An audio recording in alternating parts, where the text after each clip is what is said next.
High friends, আমি Shovan. Welcome to my YouTube channel. এখন আমি মুঞ্জা মুভি রিভিউ করব, যেটা ডিজনি প্লাস হটস্টার ওটিটি প্ল্যাটফর্মে চলে এসছে এবং এই মুভিটার রিলিজ ডেট ছিল 7 জুন 2024। মুভি ডিউরেশনের কথা যদি বলি, 2 ঘন্টার প্লাস এই মুভিটার ডিউরেশন এবং এই মুভিটা ডিরেক্ট করেছিল আদিত্য সাপোর্টার। এই মুভিটা কিন্তু অমর কৌশিক ডিরেক্ট করেননি, কিন্তু দীনেশ ভিজনের সাথে তিনি কিন্তু অ্যাজ এ প্রডিউসার হিসেবে তিনি কিন্তু ছিলেন এবং এই মুভির প্রোডাকশন হাউস ম্যাডক ফিল্মস, সেটা তো আপনারা সবাই খুব ভালো মতো জেনে গেছেন। এবং এই মুভির স্টোরিটা লিখেছে হলো যোগেশ চন্ডেকর। তো এই মুভিতে কিন্তু লিড কাস্ট রয়েছে সার্ভারি, যার এখানে নাম থাকে বেলা। এছাড়া অভয় ভার্মা রয়েছে, যার এখানে নাম থাকে বিট্টু। এছাড়া মোনা সিং রয়েছে। মোনা সিং অ্যাকচুয়ালি এখানে অভয় ভার্মার মায়ের ভূমিকা অভিনয় করছে। এছাড়া সত্যরাজ রয়েছে। সত্যরাজের ক্যারেক্টারটা আমার বেশ বেশ ভালো লেগেছে।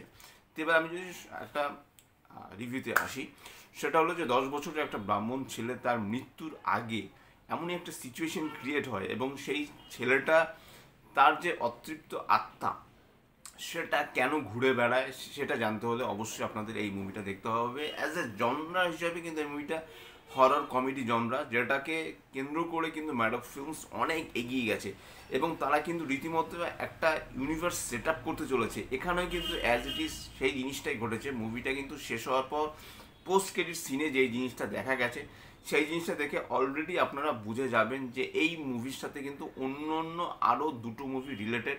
একটা মুভি হলো স্ত্রী আর একটা মুভি হলো ভেরিয়া।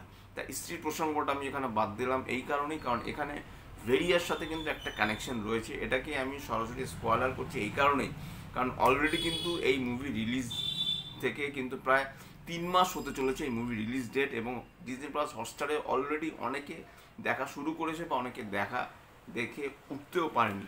তা এখানে কিন্তু যেভাবে মুঞ্জার যে ক্যারেক্টারটা, সেই ক্যারেক্টারটা কিন্তু একটা ইন্টারেস্টিং একটা ক্যারেক্টার, কিন্তু আপনি কখনোই হরর মুভি বলে মুভিটা দেখে আপনি ভয় পাবেন না।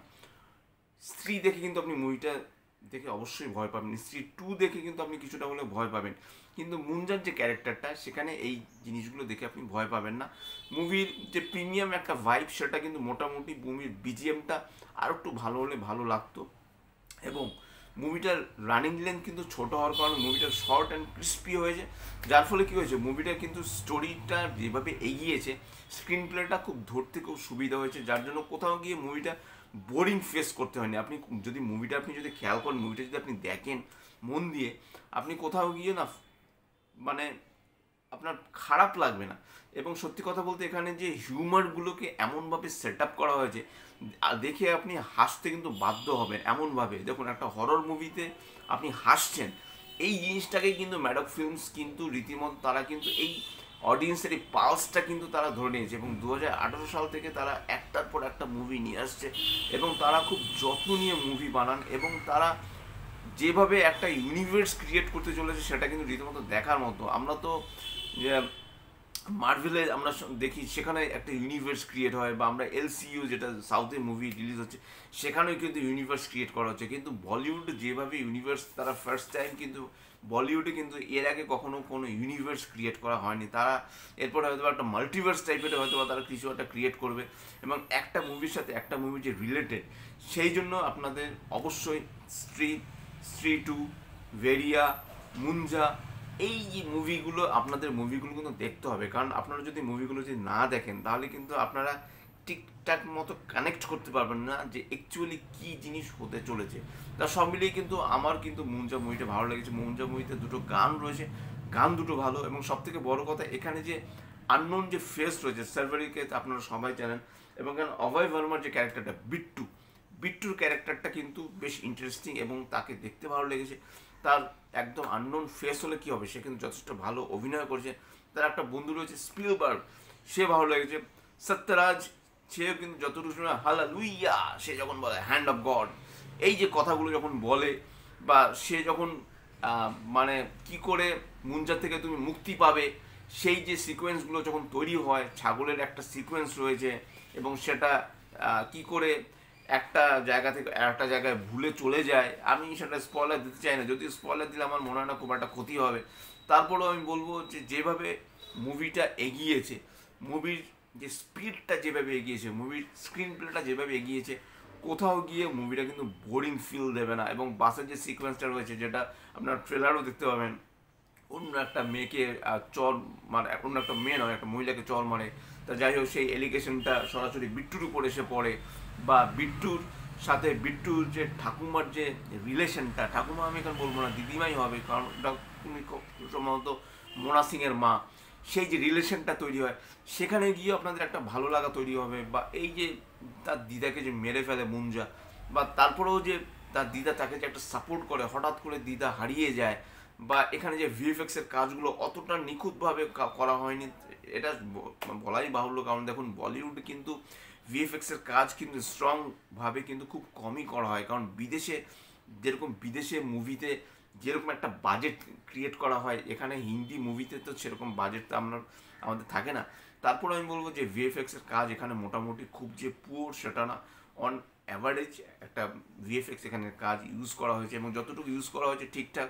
এবং মুনজা কিন্তু রীতিমতো কিন্তু বক্স অফিসে কিন্তু সাফল্য লাভ করেছিল, 132 কোটি টাকার মতো মোস্ট প্রবাবলি নিয়ে এসেছিল। আপনার উইকিপিডিয়া চেক করে দেখতে পারেন। কাজে এই মুভিটা বানাতে তো আর সেরকম খরচা হয়নি। তো যাই হোক সব মিলিয়ে কিন্তু বক্স অফিসে কিন্তু সাফল্য লাভ করেছিল, এবং খুব সম্ভবত 2024-এ বোধ হয় 6 পজিশনে খুব সম্ভবত বক্স অফিসে যদি কালেকশন দেখেন সেখানে খুব সম্ভবত 6 পজিশনে কিন্তু রয়েছে মুঞ্জা মুভিটা। এবং মুঞ্জার যে ক্যারেক্টারটা সেটা ভালো, এবং শুরুতেই যে একটা ছেলেকে দেখানো হয়, সেই ছেলের যদি আপনি অ্যাক্টিং দেখেন রীতিমতো আপনি তাজ্জব বনে যাবেন যে ওইটুকু ছেলে কি সুন্দর তার অ্যাক্টিং। সব মিলিয়ে কিন্তু মুঞ্জা মুভিটা আমার কিন্তু হৃদয়ে কেড়ে নিয়েছে। সত্যি বেশ বেশ ভালো একটা মুভি। এবং আমি কিন্তু সাধারণত হরর মুভি দেখতে পছন্দ করি না। যারা আমার সাবস্ক্রাইবার্স বন্ধুরা রয়েছেন তারা জানেন যে আমি খুব সুন্দর হরর মুভি সাধারণত আমি রিভিউ করি না, কারণ আমার হরর জনরা আমার পছন্দের জনরা নয়। কিন্তু ম্যাডক ফিল্মস সে এমনভাবেই মুভিটাকে হররের সাথে কমেডিটাকে এমনভাবে পাঞ্চ করেছে, সেখানে হরর মুভির প্রতি কোথাও গিয়ে আমি হয়তো বা আকৃষ্ট হয়ে পড়েছি। হয়তো বা এরপর থেকে আমি হরর মুভি দেখা স্টার্ট করবো, আরও হয়তো বা আমি মুভি দেখবো। এমনভাবে কিন্তু ম্যাডক ফিল্মস দর্শকের মনে হরর কমেডিকে মানে এই জনরাটাকে জায়গা করে নিতে বাধ্য করেছেন। এত সুন্দরভাবে তারা স্পেস দিয়েছেন মুভিটার প্রত্যেকটা ক্ষেত্রে। মুভিটার প্রত্যেকটা পার্টে কি সিনেমাটোগ্রাফি থেকে শুরু করে সমুদ্রের পার্কে তারা এত সুন্দরভাবে ইউটিলাইজ করেছেন। যেখানে যে গাছটা রয়েছে একটা দ্বীপের মতো জায়গায়, সেই জায়গাটা আপনি যদি সেখানে তারা যে ড্রোন শটটা ইউজ করেছে, যেই সিনেমাটোগ্রাফি যেরকমভাবে ইউজ করেছে, এডিট থেকে শুরু করে কালার প্যালেট থেকে শুরু করে বিজিএম থেকে শুরু করে ডায়লগসগুলো যদি আপনারা খেয়াল করে দেখেন, খুব ইমোশনালি কিন্তু আপনি ডায়লগগুলোর সাথে ক্যারেক্টারগুলোর সাথে ইমোশনালিভাবে আপনি জড়িয়ে পড়বেন। সব মিলে কিন্তু ডিরেক্টরও কিন্তু খুব ভালো মতো চেষ্টা করেছে মুঞ্জা মুভিটাকে একটা সুন্দর একটা জায়গায় নিয়ে যাওয়ার, এবং সেটা কিন্তু তিনি সফলতা কিন্তু তিনি লাভ করেছেন। তা এটাই হলো আমার মুঞ্জা মুভি রিভিউ। যদি চ্যানেলটা ভালো লেগে থাকে লাইক শেয়ার কমেন্ট এবং সাবস্ক্রাইব করতে ভুলবেন না। আমার চ্যানেলকে ইনস্টাগ্রামের লিঙ্ক, ফেসবুকের লিঙ্ক এবং ইউটিউবের লিঙ্ক আমার ডিসক্রিপশন বক্সে দিয়ে দেওয়া রয়েছে, সেখান থেকে আপনারা আমাকে কানেক্ট করতে পারেন। Till then stay tuned, tata.